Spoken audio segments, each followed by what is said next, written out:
Hello दोस्तों, मैं प्रियंका। कैसे हैं आप सभी? स्वागत करती हूं आपका अपने चैनल पर और उम्मीद करती हूं कि पढ़ाई अच्छी चल रही होगी। मेरा पढ़ाया भी आपको समझ में आ रहा होगा, जहाँ से भी पढ़ रहे हैं वो सारा ही आपको समझ में आ रहा होगा।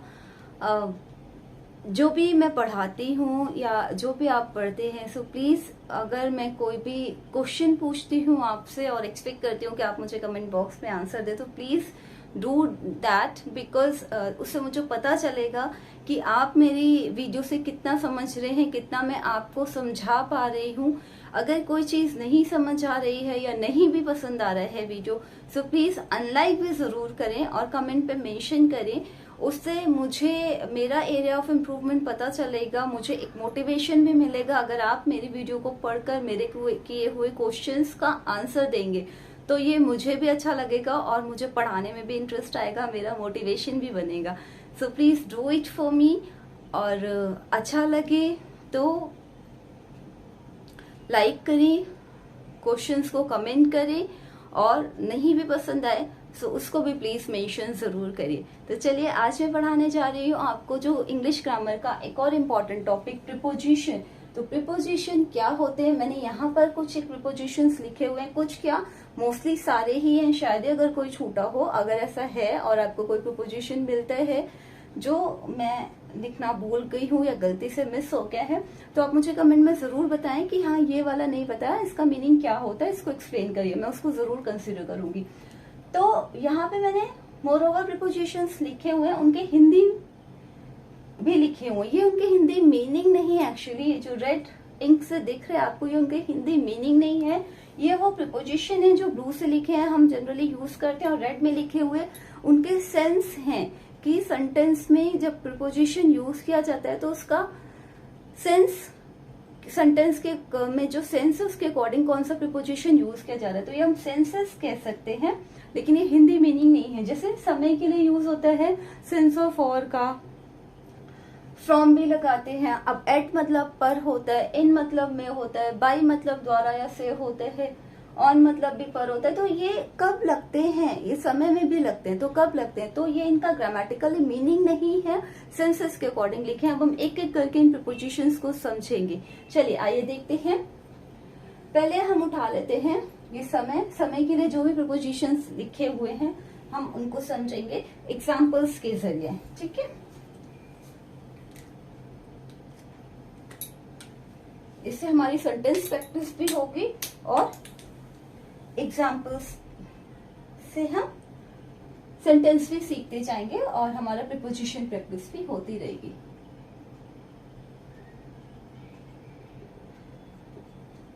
देखिए,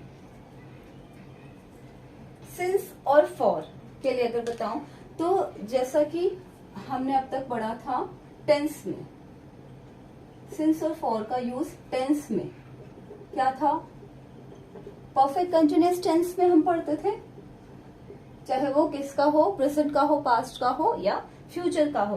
तो एक तो सिंस और फॉर के लिए तो वही फंडा काम करता है कि हमारा परफेक्ट कंटिन्यूअस टेंस होगा। एग्जाम्पल,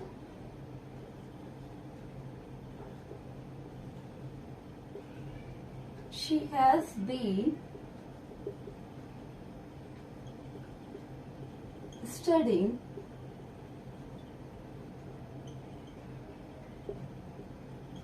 since morning, ठीक है। since morning मैंने बताया था जब आपको टेंसेस पढ़ाए थे डिटेल में, सिंस और फॉर के लिए कि सिंस कब लगता है आपका पॉइंट ऑफ टाइम के लिए, डेज इंटरवल के लिए, name of the year, month, day, इनके लिए, जबकि फॉर कब लगता है पीरियड ऑफ टाइम के लिए।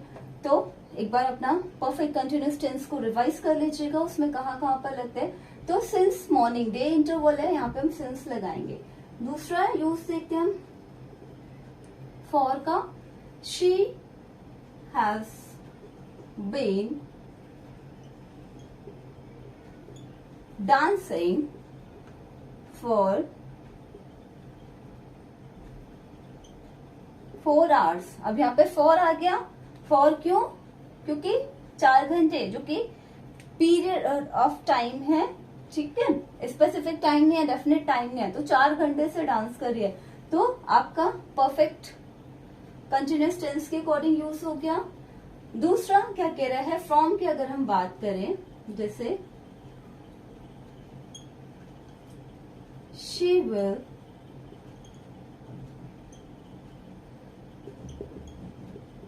join to the office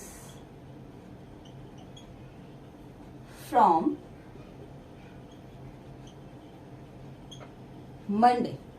ठीक है, फ्रॉम मंडे। अब यहाँ पे क्या है कि यहाँ पे देखिए फ्रॉम मंडे, अब ये दिखने में एक जैसे लग रहा है, तो Monday day name of the day आया है तो उसके लिए सेंस लगना चाहिए, सेंस नहीं आएगा। क्यों? क्योंकि टेंस हमारा क्या है, फ्यूचर इंडेफिनिट टेंस है ना, विल शेल आया है, तो उसके अकॉर्डिंग क्या है हमारा, जब सेंस फॉर लगेगा जब आपका परफेक्ट कंटिन्यूअस होगा तभी। उसके अलावा अगर कहीं टाइम बता रहा है तो वहां पर आप फ्रॉम लगाएंगे। ठीक है, दूसरा आपका ये तीनों हो गए। अब at, she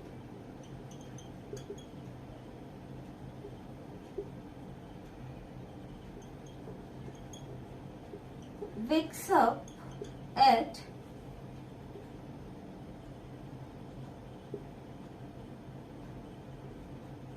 6 o'clock in the morning. देखो यहाँ पे दोनों आ गए। जब आपका एक तो आ गया इन और एक तो आ गया एट, जब स्पेसिफिक टाइम दिया हो, ठीक है, क्लॉक टाइम दिया हो, क्लॉक टाइम से पहले जब आप लगाएंगे तो एट लगाएंगे सेंटेंस में। जब आप क्लॉक टाइम से पहले, फिर अब टेंस कोई भी हो, टेंस मैटर नहीं करता, चाहे वो बेशक से अगर मैं इसमें लगा देती, जैसे अगर ये वाला सेंटेंस है she has been studying since morning, तो इसमें तो बनता ही नहीं, ये फ्यूचर परफेक्ट कंटिन्यूअस में बनता ही नहीं।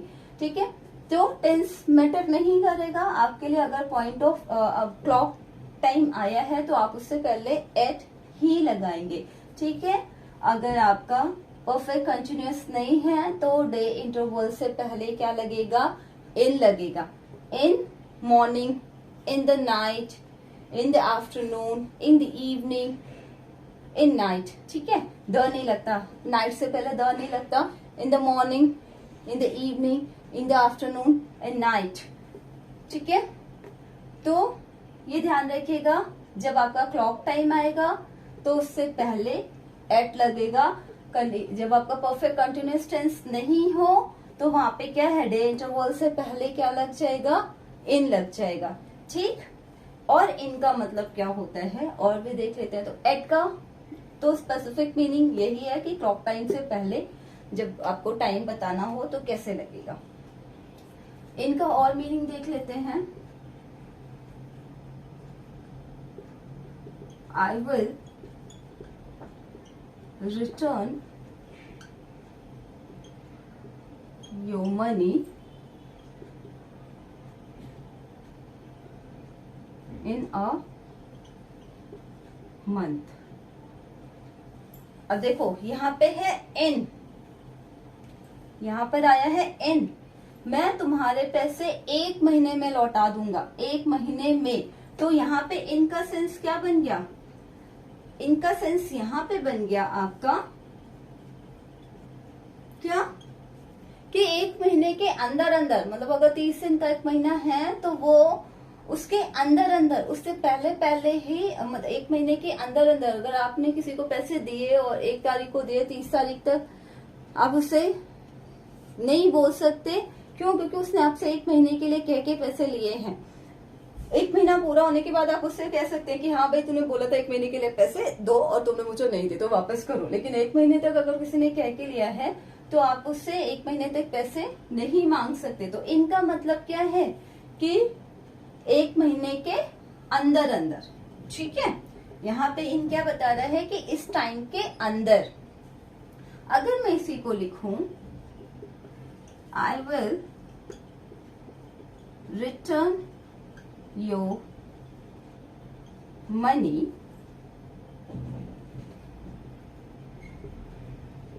within a month, within a month। ठीक है। यहाँ पे एक महीने के लिए मतलब एक महीना, वो जो 30 डेज का अगर हम मंथ कंसीडर करें तो 30th डे उसका डेडलाइन क्या है, 30th डे के लिए बात करी जा रही है, ठीक है, कि 30 दिन के अंदर अंदर लौटा दूंगा। विद इन क्या है, उस 30 दिन से पहले पहले कभी भी, मैं तुम्हें 2 दिन के बाद भी दे सकता हूँ पैसे, 5 दिन के बाद भी दे सकता हूँ, 15-20 दिन के बाद भी दे सकता हूँ। तो विद इन क्या है, उस एकदम एंड टाइम से जो पहले काम हो जाना है उसके अंदर अंदर जो काम हो जाना है उसके लिए हम बोलते हैं विद इन।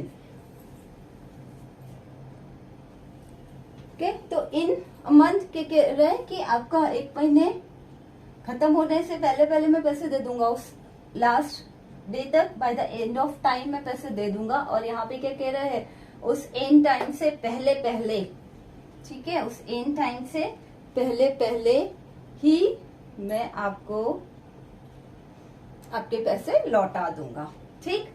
अब क्या यूज होता है, by.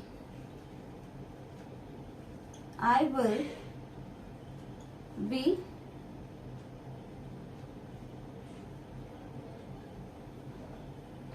I will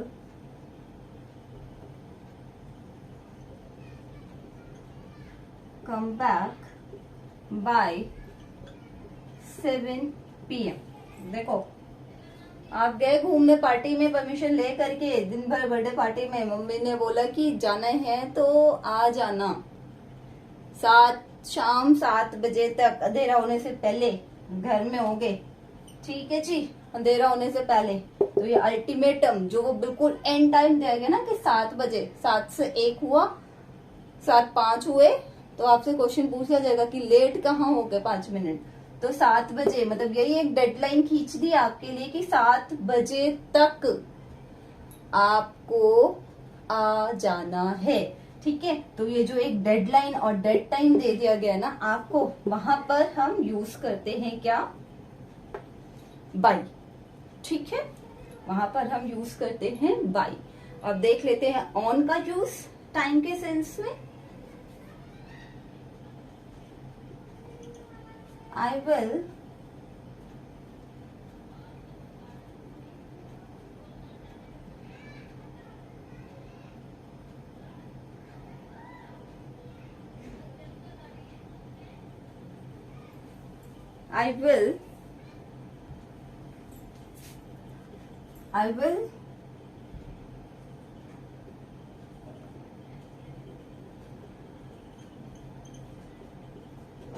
meet you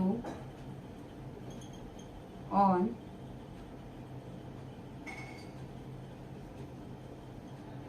weekend, ठीक है, I will meet you on weekend, तो मैं तुमसे वीकेंड पर मिलूंगा। ये भी टाइम बता रहा है, से का सेंस नहीं है यहाँ पे, वीकेंड को मिलूंगा या वीकेंड पर मिलूंगा, वीकेंड या कोई भी डे नेम भी अगर हम देते हैं यहाँ पे कि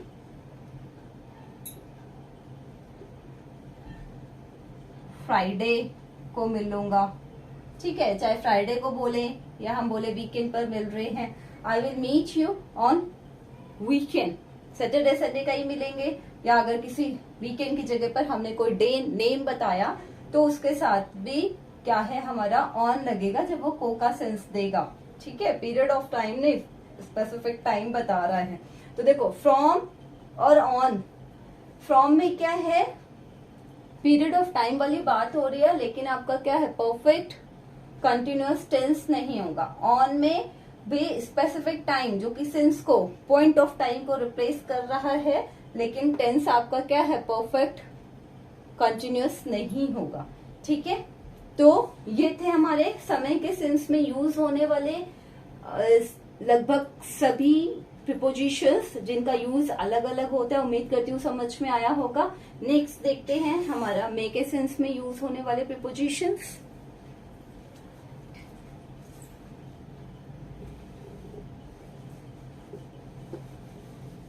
मेकिंग नोट्स इज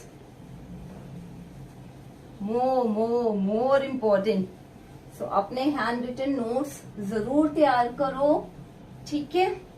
कहीं से भी, जैसे भी, जो आपको 4 तरीके लेक्चर्स 4 तरह की वीडियो, 4 तरह की क्लासेस देखो, जो इजी वे समझ में आता है वहां से आप अपना टाइम इन्वेस्ट कर रहे हैं तो आपको उसका बेनिफिट होना चाहिए, ठीक है। तो नोट्स जरूर बनाते रहें प्लीज। देखो, इन और into, simple.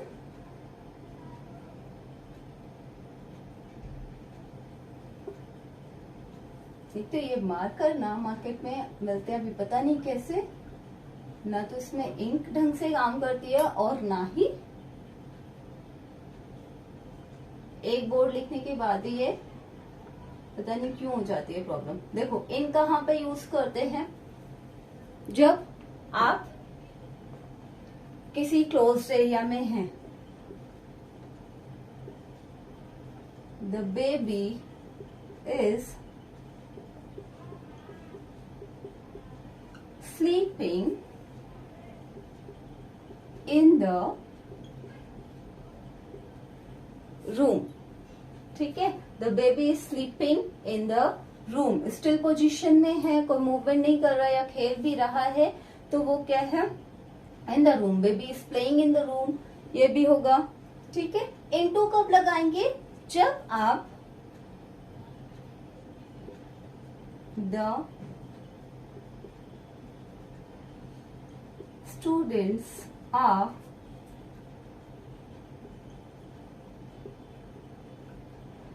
coming into the class। तो क्या है? बाहर से कोई अंदर की तरफ आ रहा है ना, मूवमेंट करते हुए। एक तो मूवमेंट है, और जब बाहर से अंदर कोई चीज आती है तो जाहिर सी बात है मोशन के साथ आएगी, मूवमेंट के साथ आएगी। जब बाहर से अंदर की तरफ एंटर करोगे तो क्या है? इनटू लगता है, ठीक है। और जब आप मूवमेंट नहीं दिख रही है अंदर से बाहर की तरफ, तब वहां पे क्या लगता है? अगर कोई चीज किसी क्लोज्ड एरिया में ऑलरेडी है तो वहां पर क्या लगता है? इन, ठीक है। यहाँ पे एक पर के लिए ना मैं आपको इन का यूज भी बताऊंगी अभी इसमें,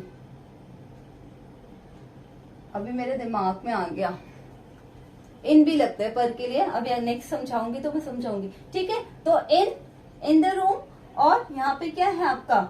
into the room. Into the room movement करते हो, जब कोई चीज बाहर से अंदर आएगी मूवमेंट जाहिर है, चाहे वो आप बाहर से जंप करो किसी पूल के अंदर, चाहे कॉरिडोर से क्लासरूम के अंदर एंटर करो, चाहे रूम के अंदर एंटर करो, चाहे घर के अंदर एंटर करो, कहीं जहां पे आप क्लोज एरिया में एंटर कर रहे हो बाहर से अंदर की तरफ, वहां इनटू आएगा। और अगर कोई चीज अंदर ही है तो वहां पर इन द रूम आएगा, ठीक है। अब नेक्स्ट समझ लेते हैं क्या है हमारा ये वाले प्रीपोजिशंस ऊपर के सेंस में, ऊपर या के ऊपर। तो ये हमारे क्या हैं? मैं यहाँ लिख देती हूँ ताकि आपको थोड़ा सा ये रहे। तो ये एट वाले प्रीपोजिशन, ठीक है। एट, ऑन, अपॉन, ये वाले सारे इनके एग्जांपल्स लिख रही हूँ। ये मैंने यहाँ पे डैशेस इसलिए लिख दिया कि ताकि अगर आप इसको नोट डाउन करो तो आपको पता लगे कि हाँ ये वाले प्रीपोजिशन सेंटेंसेस के बारे में बता दिया है, मिक्स ना करो। यहाँ पे क्या है? देखो, एट सबसे पहले समझ लेते हैं। एट का सेंस लगता है ना नियर बाय वाले सेंटेंसेस में।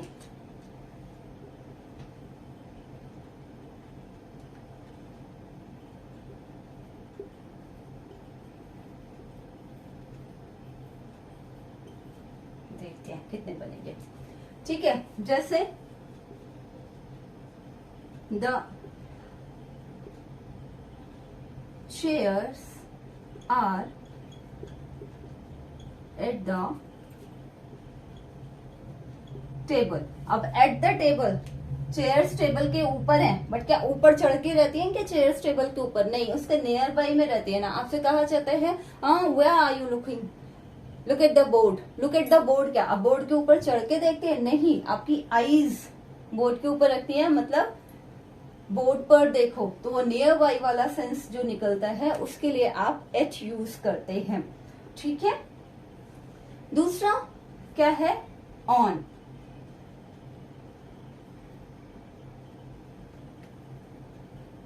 अब यहाँ पर मैं पर के लिए बता रही हूँ ना, इसलिए वो एक ही तरह का लेकर के चलूंगी। एट के और मीनिंग नहीं बताऊंगी, इसलिए मैंने अलग अलग लिखा हुआ है कि एट कहाँ पर भी यूज होता है, वहां पर उस तरीके से एक्सप्लेन करूं। तो जब समय के लिए यूज होता था तब एक्सप्लेन किया। दूसरा यहाँ पर के सेंस में कैसे यूज होगा, जब वो नियर बाय वाला सेंस आता है तब। नेक्स्ट है आपका ऑन।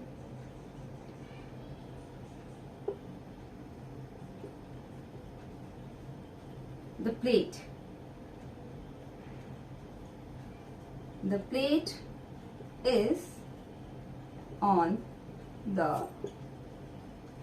table. ठीक है, the plate is on the table. देखो स्टिल पोजीशन है, रखी हुई है। क्या है, प्लेट टेबल के ऊपर रखी है। The cat is seated on the table. तो कैट क्या है, टेबल के ऊपर बैठी हुई है। तो वहां पे क्या है, मूवमेंट नहीं हो रही है, कोई चीज ऑन द टेबल है। और क्या है कि this pen is on my palm. तो यहाँ पे क्या है, सरफेस क्या होंगी, टच होंगी एक दूसरे की। ठीक है, जो नाउन्स दोनों यूज हो रहे हैं उनके क्या होंगे, सरफेस टच होंगी। उस केस में लगता है पर के लिए ऑन। ये ध्यान रखना, जब सरफेस टच होती हैं तब लगता है ऑन, ये ध्यान रखिएगा बहुत ज्यादा। ठीक, नेक्स्ट देखते हैं। The cat jumps upon a mouse. The cat jumps upon a mouse.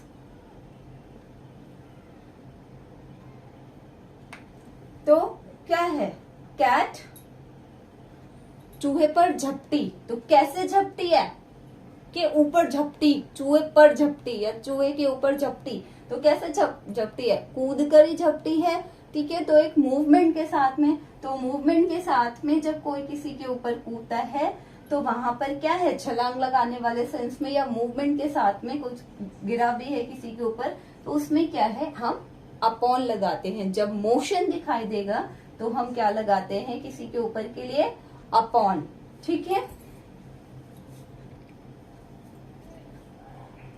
Upon हो गया। अप के लिए क्या है, अप क्या है, किसी डायरेक्शन में। जनरली ये किसी ना वर्ब के साथ में आता है। आई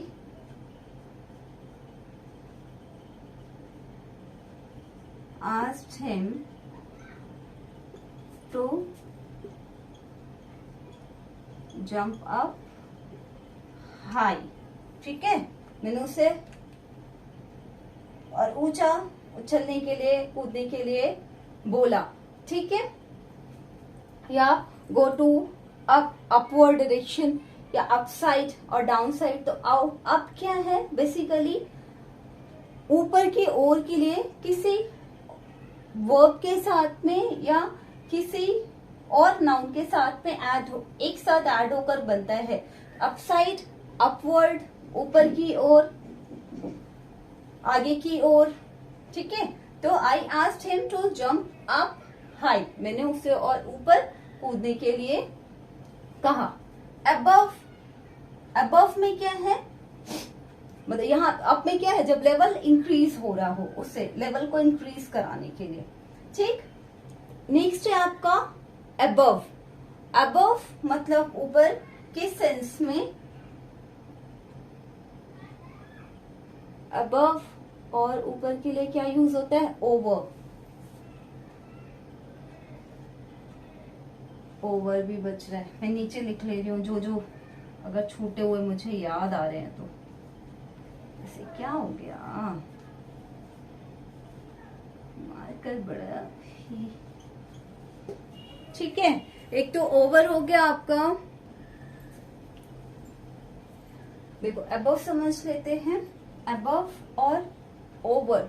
अबव और ओवर दोनों का मतलब ही के ऊपर होता है, लेकिन अबव में क्या है, डायरेक्शनल होती है, और ओवर में डायरेक्शन परपेंडिकुलर दिखती है कोई चीज, लेकिन अबव में नहीं। जैसे एग्जांपल समझते हैं, द प्लेन इज, अब मैंने इंक डाली है इसमें, लेट्स सी कि कितनी देर तक चलता है ये। क्लास लेने से ठीक पहले मैंने इसको रेडी किया था, लेकिन देखते हैं। The plane is flying over my head. ठीक है, the plane is flying over my head. Plane, जहाज, हवाई जहाज, वो मेरे सिर के ऊपर उड़ रहा है। ठीक है, या हम कई बार होता है ना, अगर फनी बोले कि उसकी बातें मेरे सिर के ऊपर से जाती हैं, तो कहते ना ऊपर से निकल गई, तो उसका भाषण मेरे सिर के ऊपर से निकल गया, तो वहां पे भी क्या है, ओवर यूज किया जाता है। और अबव, अबव के लिए क्या है, the sky is above my head. दोनों में ही क्या है, देखो ऑन मतलब भी ऊपर या के ऊपर हम लगाते हैं। ऑन में सरफेस टच होती है, ओवर और अबव में दोनों में ही सरफेस टच नहीं होती है, सरफेस टच नहीं होती है। ओवर तब लगता है जब एक परपेंडिकुलर डायरेक्शनल मिली होती है, डायरेक्शन में होता है, लेकिन अबव तब लगता है जब उसका कोई स्पेसिफिक डायरेक्शन नहीं होती है। ठीक है, अगला क्या बताना था मुझे इसमें,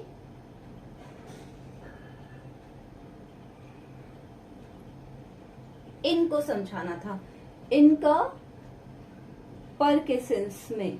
अब मैं फिर से भूल गई कि इनको पर में क्या बताना था, एक मिनट। जैसे देखो ऑन और इन में क्या डिफरेंस होगा, मैं आपको एक एग्जांपल लेती हूं।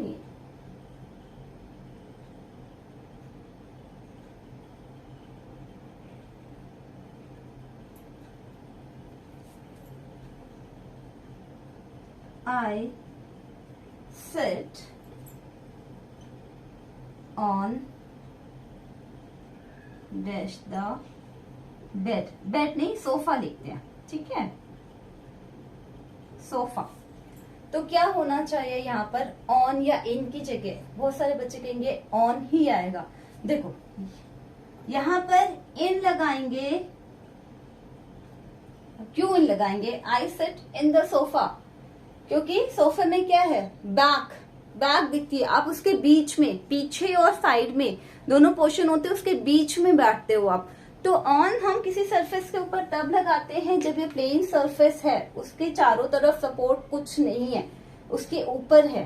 ठीक है, अब ये मार्कर इसके ऊपर है, सपोर्ट नहीं है कुछ, तो उस केस में क्या है, हम इसमें ऑन लगाएंगे। लेकिन अगर कोई ऐसा बेड है, अब सोफे में तो होते हैं बैक और साइड सपोर्ट होते हैं, इसलिए इन ही लगाइएगा। I sit in the sofa, I sit on the chair, on the stool, on the chair, sorry I sit on the stool. लेकिन अगर चेयर की बात करें, बैक सपोर्ट है, तो वो इन हो जाएगा। कोई भी बेड जिसमें बैक है, प्लेन बेड है जिसमें सिरहाना नहीं है, ठीक है, तो वहां पे, या चौकी स्टाइल में कोई बेड है, दीवान है, क्योंकि उसके चारों तरफ नहीं होती, तो वहां पर आप ऑन द बेड लगाओगे। ठीक, लेकिन अगर सिरहाना है, मतलब बैक सपोर्ट के लिए है कोई चीज, तो आप उसमें, उसके ऊपर बैठने के लिए क्या लगाएंगे, इन लगाएंगे। ये ध्यान रखिएगा, ये मिस्टेक होती है। तो अगर आप सिरहाने वाली किसी चीज के ऊपर बैठ रहे हैं, बस इतना ध्यान रखना, सिरहाने वाली किसी भी चीज के ऊपर बैठ रहे हैं, चाहे वो चेयर हो, सोफा हो, बेड हो, कुछ भी हो, आप इन लगाएंगे। और अगर प्लेन आप किसी सरफेस के ऊपर बैठ रहे हो जिसमें सिरहाना नहीं है, सपोर्ट के लिए कुछ नहीं है, आप उस पर ऑन लगाएंगे। ठीक है, समझ आ गया। तो ये हमारे पर के सेंस में यूज हो गई। अच्छा, मेरा एक छूट गया है, इन, और इससे पहले जो हमने एट देखा था, ये प्लेस के सेंस में भी आता है ना। यहाँ पर इन और एट बता देती हूँ आपको। स्थान के लिए कैसे यूज होता है, इन और एट दोनों ही आते हैं, यहीं पे बता देती हूं मैं। तो कभी आएगा वो, जैसे आई लिव इन कोलकाता, ठीक है। जब किसी बड़े स्पेस की बात करते हैं, मतलब कंपैरेटिवली अगर सेंटेंस में दूसरा प्लेस नहीं दिख रहा है, तो आप क्या है, बड़े सिटी के लिए क्या लगाएंगे, बड़ी जगह के लिए क्या लगाएंगे, इन लगाएंगे।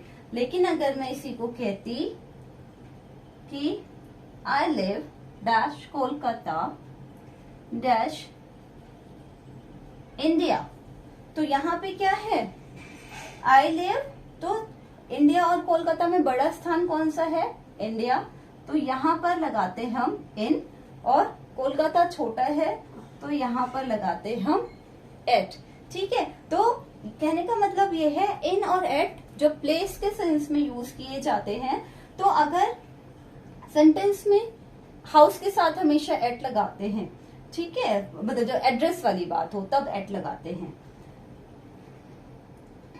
तो यहाँ पे क्या है, प्लेस के सेंस में क्या करोगे आप, जो छोटा प्लेस है उसके साथ में एट लगाएंगे, जो बड़ा प्लेस है उसके साथ में इन लगाएंगे। ये ध्यान रखने की बात है। अगर सेंटेंस में सिर्फ एक ही प्लेस दिया हुआ है, आप इन लगा दीजिए, कोई दिक्कत नहीं है। लेकिन अगर दो प्लेसेस दिए हुए हैं, तो जो भी बड़ा प्लेस है उसके साथ में इन लगाएंगे पोजीशन, और छोटे के साथ में एट लगाएंगे, ठीक है। उम्मीद आपको ये समझ में आ गया, प्लेस के सेंस में एन और इट का यूज। अबव का यूज, अबव का एक और यूज जो हम बिलो के कंट्रास्ट में पढ़ते हैं, इसको मैं रेज कर देती हूँ। अब हम पढ़ते हैं नीचे और के नीचे के लिए जो हमारे प्रीपोजिशंस यूज होते हैं, ठीक है।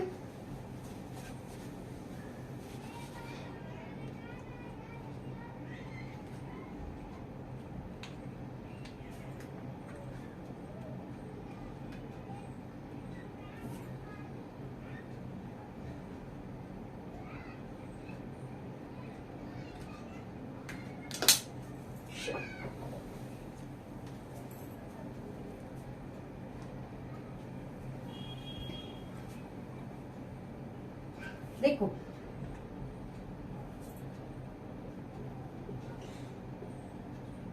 my name was listed below his name, ठीक है। मेरा नाम उसके नाम से नीचे लिस्टेड था, तो के नीचे वाले सेंस में अभी मैंने बिलो देखा, तो उसी के कंट्रास्ट में मुझे याद आया कि इसका अपोजिट अबव के लिए भी। अब मैं अगर अबव का एक और एग्जांपल दूं, तो यहाँ पर मैं इसको ये भी कह सकती हूँ, मीन्स बिलो का के नीचे क्या है, जब आप किसी ऑर्डर की बात कर रहे होते, सीक्वेंस की बात कर रहे होते, अरेंजमेंट की बात कर रहे होते, एक लेवल की बात कर रहे होते हैं, तो क्या है, बिलो द लेवल। तो जैसे वाटर लेवल बिलो है, बिलो द डेंजर जोन, तो वहां पे क्या, मतलब एक लेवल नीचे की अगर हम बात कर रहे हैं, लेवल से नीचे की, तो वहां पर क्या है, हम बिलो लगाते हैं। माई नेम वॉज लिस्टेड, या the water level was above the danger zone, ठीक है। तो यहाँ पे क्या है, अबव, लिस्ट में कहाँ है, ऊपर, सीक्वेंस में या जो मेजर कर रहे हैं उस लिस्ट में कहाँ है, ऊपर। My name was listed above his name, मेरा नेम उसके नाम के ऊपर मेंशन था या लिस्टेड था, या हम इसको दूसरे शब्दों में कह सकते हैं, these lines are given below, examples are given below, या these lines are mentioned above, कहते हैं ना, क्वेश्चन पेपर में भी ये लिखा होता है। तो अबव और बिलो का एक कंट्रास्ट में ये एक हो गया। दूसरा है आपका अंडर। अंडर मतलब कब, किसी चीज के नीचे। I was waiting under the tree, या I was standing लिख देती हूँ, वेटिंग अच्छा नहीं लग रहा है मुझे, I was standing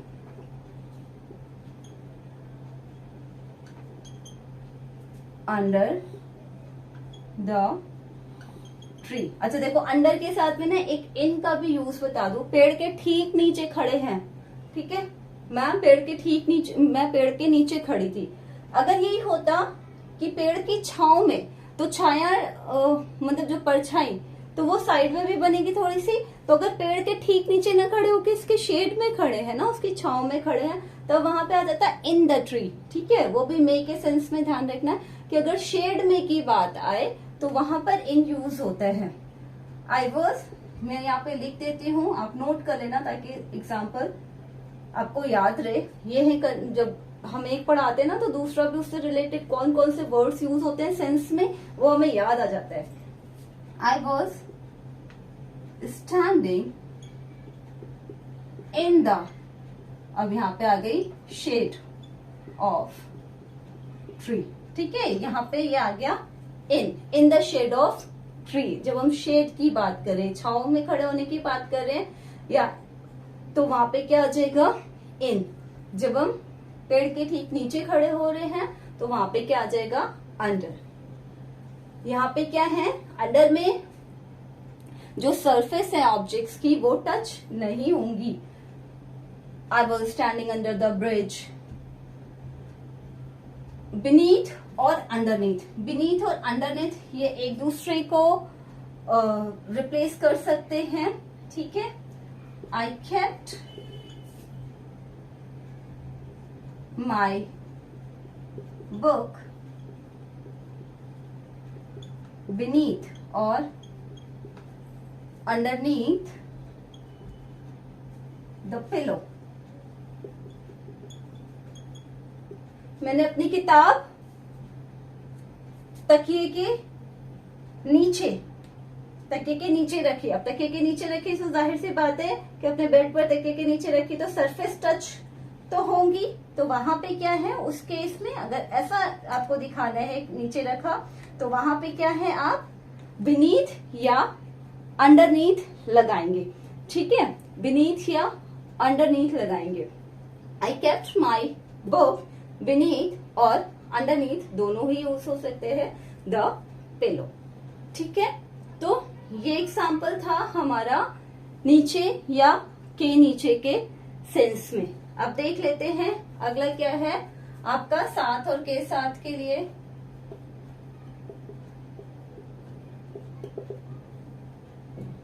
साथ और के साथ के लिए अगर हमें यूज करना हो तो क्या यूज करेंगे हम,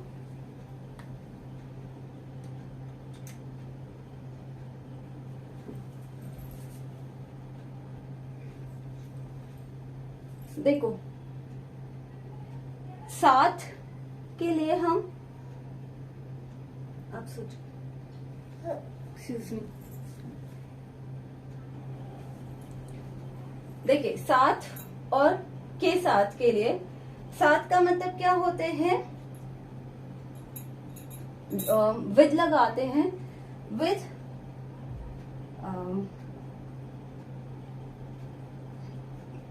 I killed a snake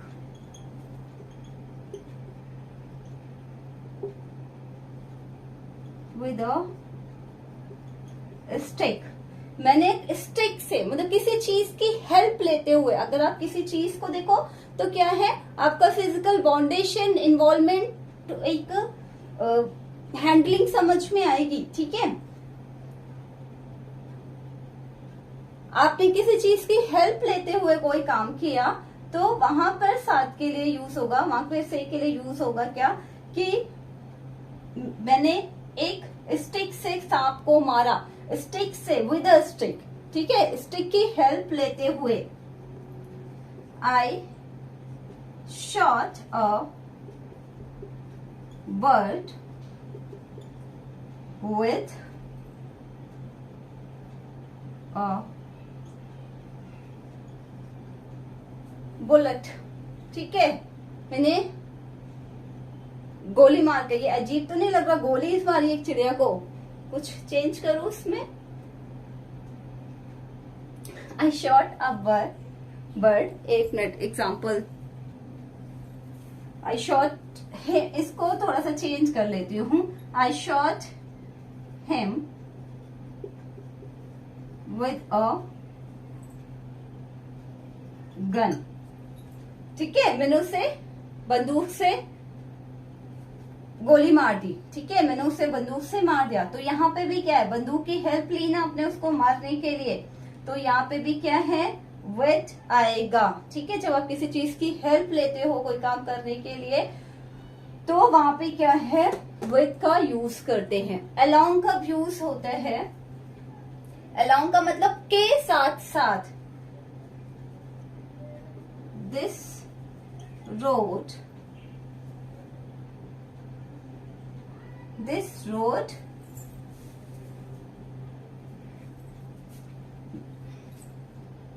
इसको लिख सकते हैं हम, this road runs along the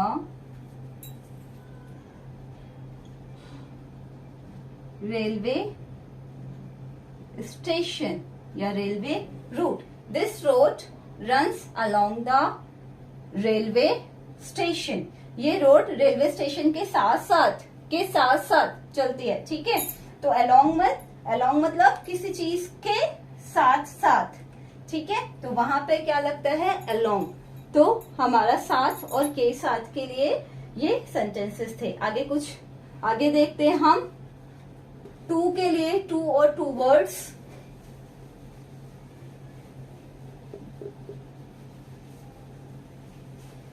sorry, आज बेबी ने थोड़ा ज्यादा ही परेशान किया, उठ गया था वो बीच में, और फिर वो मुझे लगा सो जाएगा, पर सोया नहीं, और बीच में मुझे अभी थोड़ी देर के लिए हैंड ओवर करना पड़ा है किसी को। चलिए जल्दी से देखते हैं वीडियो, क्योंकि अगर मैं फिर से उसके सोने का वेट करूंगी तो ये वीडियो नहीं कंप्लीट होने वाला आज। सो चलिए देखते हैं। अब टू और टू वर्ड्स, देखो बोलना शुरू हो गया मार्कर मेरा। I was going to school.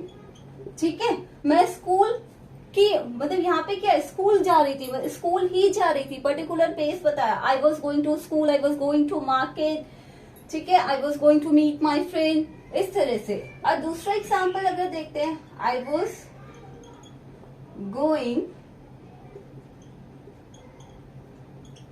Towards the school. ठीक है, अब क्या है, यहाँ स्कूल में नहीं जा रहे, स्कूल की ओर जा रहे, मतलब कोई से ऐसे रास्ते, किसी ऐसी डायरेक्शन की तरफ। टूवर्ड्स यूज होता है की ओर, मतलब किसी डायरेक्शन की ओर। तो स्कूल को एक लैंडमार्क बताया कि स्कूल की ओर गए हैं या मार्केट की ओर गए हैं। तो I was going towards the school, कि हम वो, मतलब मैं स्कूल की ओर जा रही थी। ठीक है, स्कूल नहीं जा रही थी। तो टू में पर्टिकुलर उसी प्लेस के लिए बात होती है, और टू वर्ड्स के लिए उस डायरेक्शन के लिए बात होती है।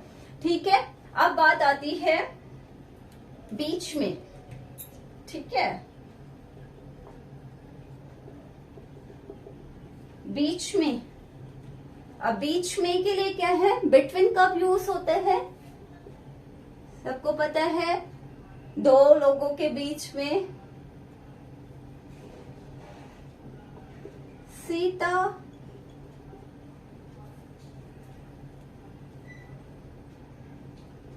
will sit between Radha and Kajal. Sita, Radha और काजल की बात हो रही है, राधा और काजल के बीच में बैठेगी। ठीक है, राधा और काजल के बीच में बैठेगी। यहाँ पे बिटवीन लगेगा, जब दो लोगों के बीच में बात हो तो बिटवीन लगता है। अब मैं इसको लिखूं, सीता विल सिट या सीता ना लिख करके मैं उसको लिखती हूं दिस एप्पल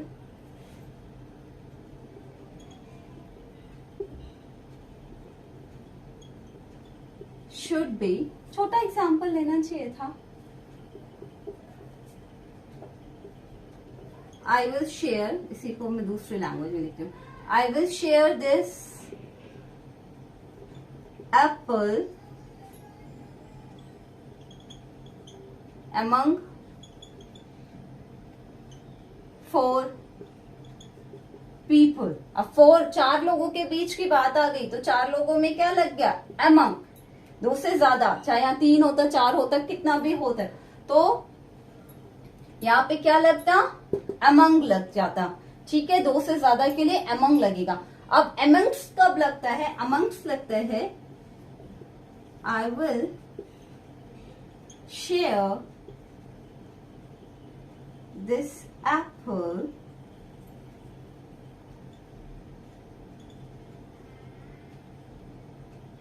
amongst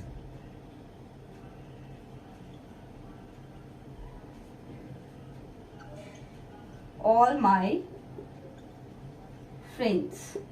ठीक है जी, ऑल माई फ्रेंड्स, काउंटिंग नहीं है, स्पेसिफिक नहीं है, मेरे जितने दोस्त हैं उनके बीच में मैं इसको शेयर करूंगा। काउंटिंग नहीं दी, नंबर नहीं दिया, तो जब नंबर नहीं दिया, यहाँ पे कोई क्राउड होता या मैनी पीपल होता, इस तरह मतलब जहाँ पे नंबर नहीं दिया स्पेसिफिक, तो वहां पे क्या लग जाता है, अमंग्स।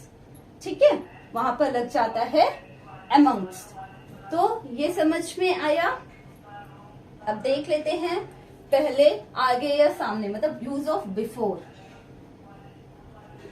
पहले, आगे या सामने। देखो अब यहाँ पे क्या है, आगे और पहले दोनों का सेंस समझा दूं।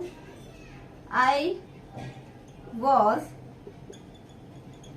स्टैंडिंग बिफोर यू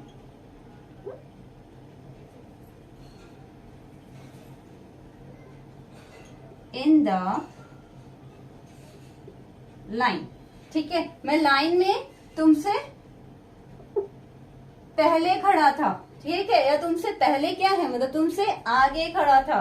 तो आगे और पहले दोनों का सेंस यही बनेगा कि मैं लाइन में तुमसे आगे खड़ा था या तुमसे पहले खड़ा था।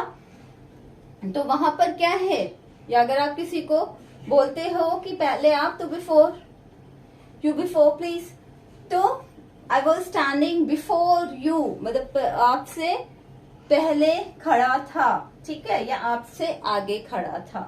अब बिफोर का दूसरा मतलब क्या होता है, फेस टू फेस वाला। ठीक है,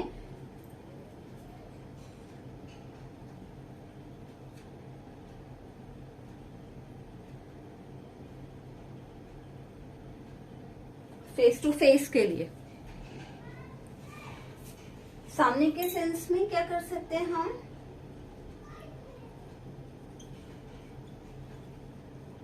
the culprit was appeared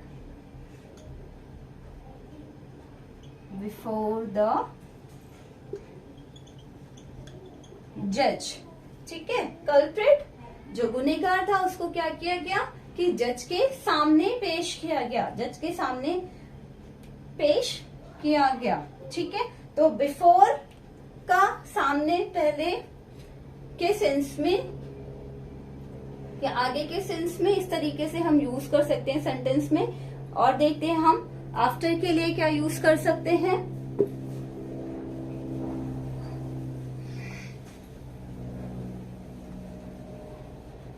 after phrasing verb का भी काम करता है किसी वर्ब के साथ इस्तेमाल होने पर। जब हम फ्रेजल वर्ब्स पढ़ेंगे तो उनके रूल्स फिर तब वो हम अलग पढ़ेंगे। ठीक है, क्या है बाद में।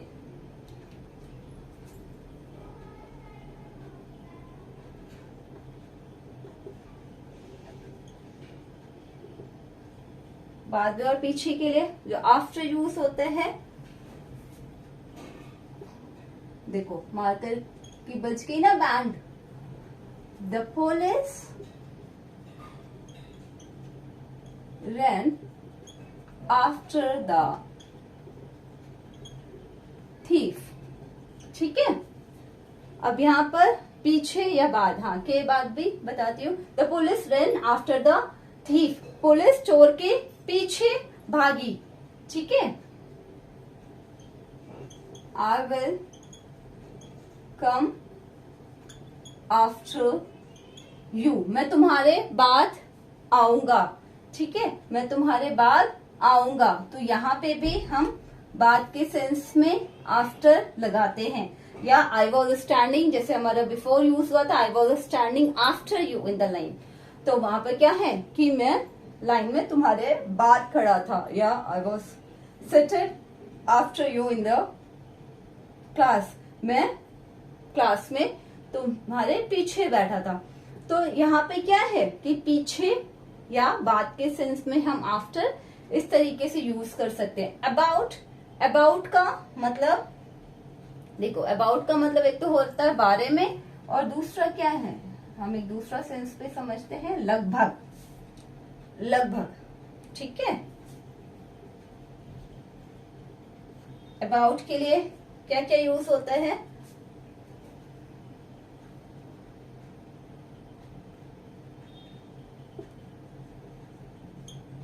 माई,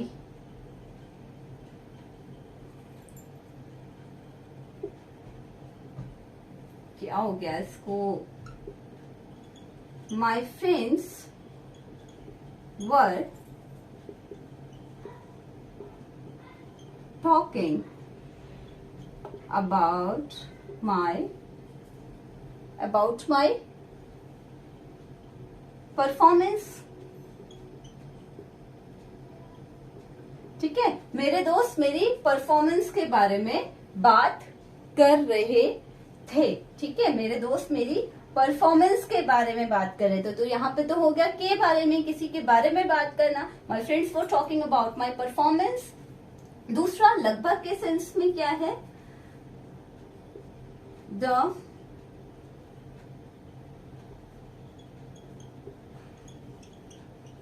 holidays are about to over. अब ये ओवर भी देखो आ गया प्रीपोजिशन, ओवर टू फिनिश लिख दूं मैं, अबाउट टू ओवर ही लिखती हूँ, चलो ताकि दोनों मतलब समझा सकूं। यहाँ पे ओवर का मतलब खत्म होने से है, नाउ इट्स ओवर, फिनिश होना। ठीक है, तो ये तो आपका क्या है, प्रीपोजिशन का काम अबाउट कर रहा है। यहाँ पे ओवर प्रीपोजिशन का काम नहीं कर रहा था। Holidays are about to over, holidays लगभग खत्म होने को हैं, लगभग फिनिश होने को हैं। या अगर हम बात करें, इट इज अबाउट 4 PM, शाम के 4 बजे हैं। ठीक है, लगभग 4 बजे हैं, तो इट इज अबाउट 4 PM। तो यहाँ पे भी क्या है, यहाँ पर भी हम अबाउट यूज करेंगे लगभग के सेंस में। ठीक है, अगला है हमारा बगल में, नेक्स्ट मतलब नेक्स्ट, बिसाइड और इसके लिए। तो देखो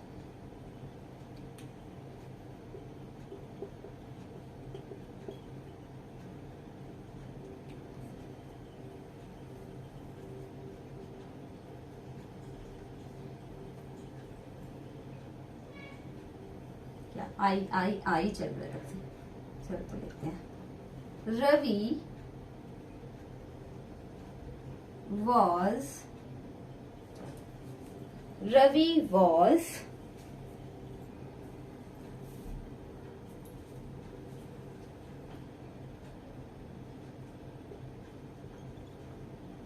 was standing, क्या है, beside me, रवि मेरे बगल में खड़ा था। रवि stood, नहीं,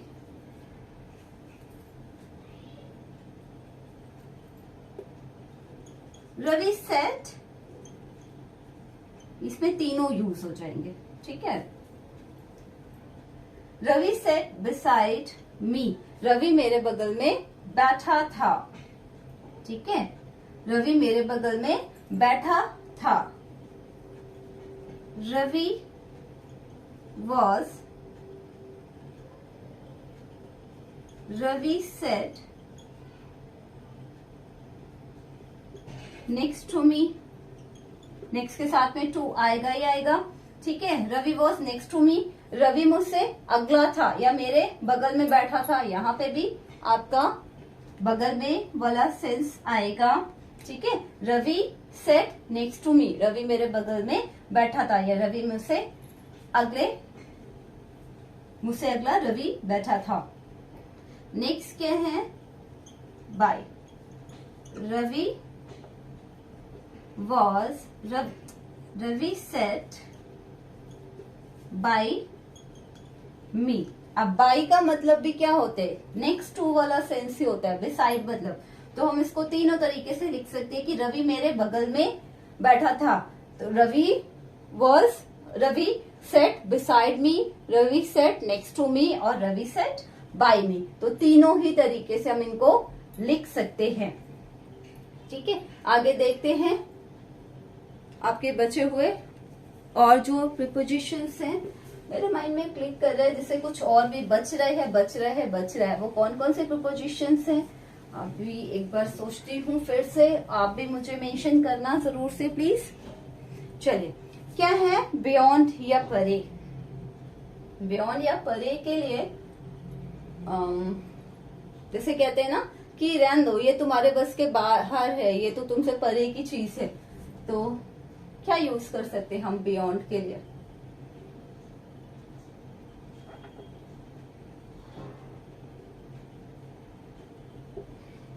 एक तो ये मार्कर ना, चलो दूसरा पेन स्केच यूज करती हूँ मैं।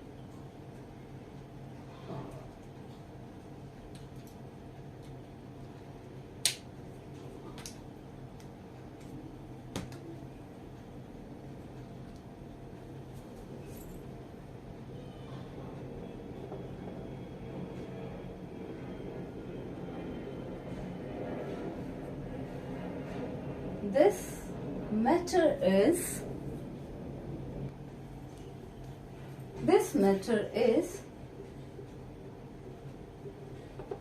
beyond to my hands। मतलब अब ये जो मैटर है वो मेरे हाथ से परे है, मेरे हाथ से बाहर निकल चुका है, ठीक है। अब ये मेरे हाथ से निकल चुका है। This matter is beyond to my hands, या this village is situated beyond the hills। ये जो गांव है ये क्या है, हिल्स से परे है, हिल्स के दूसरी ओर है, ठीक है, हिल्स के दूसरी ओर है। ये मैटर मेरे हाथ से निकल चुका है, मेरे हाथ से परे है, या ये गांव हिल्स के दूसरी ओर है। तो दोनों ही सेंस में हम बियॉन्ड यूज कर सकते हैं। एक्सेप्ट की बात आती है। एक्सेप्ट मतलब क्या हो जाता है, अगर मैं बताऊं आपको, एक्सेप्ट का मतलब, अगर यहाँ पे मैंने लिख दिया वैसे के अतिरिक्त, नहीं तो फिर दोनों का मतलब ये होता है के अलावा। के अलावा एक जो एक्सेप्ट लगता है, इसका मतलब क्या होता है, किसी चीज को एक्सक्लूड करना, ठीक है, एक्सक्लूड करने के सेंस में होता है। जबकि बिसाइड्स का सेंस क्या देता है, इंक्लूडिंग ऑफ, मतलब एडिशनल, ठीक है, एडिशनल वाला सेंस देता है। देखो एग्जांपल से समझते हैं।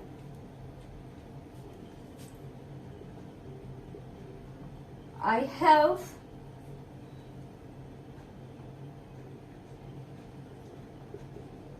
all the colors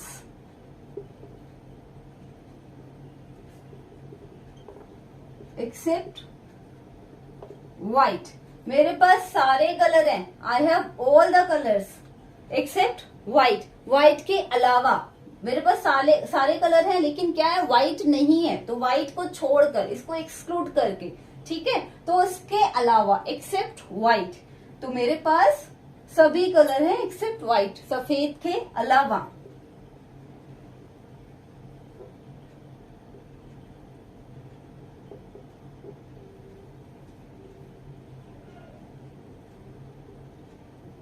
Besides white, I have all the colors, ठीक है। Besides white, besides white मतलब white तो है ही है, इसमें white भी है पास में। Besides white, white के अलावा या in addition of white, white के अतिरिक्त आई हैव ऑल द कलर्स, मेरे पास सभी कलर हैं। यहां पर एक्सेप्ट लगा, एक्सेप्ट यहां पर उसका मतलब होता है छोड़ के अलावा। और यहाँ पर बिसाइड का मतलब क्या होता है, बिसाइड का मतलब किसी चीज को इंक्लूड करते हुए, कि एक चीज तो है, दूसरा ये भी है, ठीक है। तो बिसाइड और एक्सेप्ट के अलावा में ये दोनों मतलब होते हैं। बिसाइड्स मतलब इन एडिशन ऑफ, और एक्सेप्ट मतलब एक्सक्लूडिंग ऑफ समथिंग, ठीक है। तो ये हमने पढ़ लिया सारा। अच्छा, जो कुछ प्रीपोजिशंस बचे हुए हैं, ऐसा क्यों दिमाग में काम कर रहे हैं, मैं यहाँ पे लिखती हूँ पहले आपके सामने, और टाइम देखती हूँ कितनी देर का, 1 घंटे का वीडियो हो चुका है। कुछ ही होंगे हमारे यहाँ पे भी प्लेस के लिए हम कवर कर चुके हैं, इन और एट को कवर कर चुके हैं, ठीक है। हमारे बचे हुए प्रीपोजिशंस 1 मिनट में देख लेती हूँ जल्दी से। देखिए मुझे कुछ और जो याद आया या मिले हैं प्रीपोजिशंस, वो मैंने यहाँ पर लिखे। बिसाइड्स हम पढ़ चुके थे, ये मैंने लिख लिया है यहाँ पर आपको एक्सप्लेन कर दिया है, ठीक। ड्यूरिंग के लिए क्या है, ड्यूरिंग का यूज भी इन की जगह पर होता है। I will go to Mysore during this vacation या इन दिस वेकेशन। तो जहां भी इन का यूज होता है ना टाइम के लिए, वहां पर भी हम ड्यूरिंग भी लगा सकते हैं, ठीक है, कि उस दौरान। Through, I got to know, मुझे पता चला। This, I got to know this, मुझे पता चला थ्रू अ न्यूज़पेपर। जहां पे एक मीडियम की बात की जाए, I was passing through the market, मैं मार्केट के थ्रू, मार्केट से होते हुए गुजर रही थी। तो वहां पर क्या है कि आपका किसी मीडियम से होते हुए, किसी रास्ते से होते हुए। ड्यूरिंग का प्रयोग हमने देखा, I will go to Mysore during this vacation. इनके सेंस में थ्रो लगाते हैं जब हम किसी मीडियम से होते हुए या किसी मीडियम के जरिए की बात करते हैं। मीडियम के सेंस में जो हमारा से या द्वारा आता है, जैसे आई गॉट टू नो, मुझे पता चला, I got to know this, मुझे पता चला किसके द्वारा, थ्रू अ न्यूज़पेपर, एक न्यूज़पेपर से, एक न्यूज़पेपर के द्वारा, ठीक है। ऑफ का मतलब रिलेशन बताने के लिए होता है, ठीक है, ऑफ भी भूल गए थे, इसका मतलब होता है का, ठीक है। शी डाइड ऑफ कैंसर, पहले मैं रिलेशन के लिए एग्जांपल बता दूं आपको। She is elder sister of Ravi, या she is Ravi's elder sister हो सकता था, लेकिन यहाँ पे हम क्या है, ऑफ का रिलेशन बताने के लिए दिखा रहे example. She is elder sister of Ravi, वह रवि की बड़ी बहन है, ठीक है। तो यहाँ पे रिलेशन बता रहे एल्डर सिस्टर और रवि का, तो वह रवि की बड़ी बहन है, तो यहाँ पे ऑफ आएगा। अब यहाँ पे देख लीजिए से के सेंस में कैसे, शी डाइड ऑफ कैंसर, वह कैंसर से मर गई। शी डाइड फ्रॉम का यूज भी बीमारी के साथ में आपने ऑफ भी देखा होगा, फ्रॉम भी देखा होगा। कहाँ पे लगता है ऑफ, कहाँ पे लगता है फ्रॉम, ये चीज आज क्लियर हो जाएगी अगर अभी भी आपको डाउट है। She died from over drinking, वह ज्यादा पीने की वजह से मर गई। देखो जब बीमारी का नाम दिया हो तो उससे पहले ऑफ आएगा, जब बीमारी का नाम दिया हो तो उससे पहले क्या आएगा, ऑफ। लेकिन अगर बीमारी के नाम नहीं दिया हो, बीमारी के नाम के अलावा अगर आप किसी बीमारी के अलावा किसी चीज से मरे हैं तो वहां पर क्या आएगा, फ्रॉम आएगा। बीमारी के अलावा किसी चीज से मरने के लिए फ्रॉम आएगा, बीमारी का नाम दिया है उससे मरे हैं तो ऑफ आएगा, ये ध्यान रखिएगा। अलोंग विद क्या, I will go to Mysore, मैं मैसूर जाऊंगी। कैसे, अलोंग विद माई फैमिली, ठीक है, मतलब किसी चीज को साथ ले करके आगे बढ़ना। अलोंग का मतलब क्या था, साथ साथ आगे बढ़ना। यहाँ पे अलोंग विद का मतलब किसी चीज को साथ लेते हुए आगे बढ़ना। तो अलोंग विद माई फैमिली मतलब मैं अपनी फैमिली को साथ लेते हुए, मैं यहाँ पे भी के साथ का ही सेंस आ रहा है, लेकिन समझना क्या है कि साथ लेते हुए आगे जाऊंगी। तो I will go to Mysore, मैं मैसूर जाऊंगी अलोंग विद माई फैमिली, अपनी फैमिली के साथ या अपनी फैमिली को साथ लेते हुए।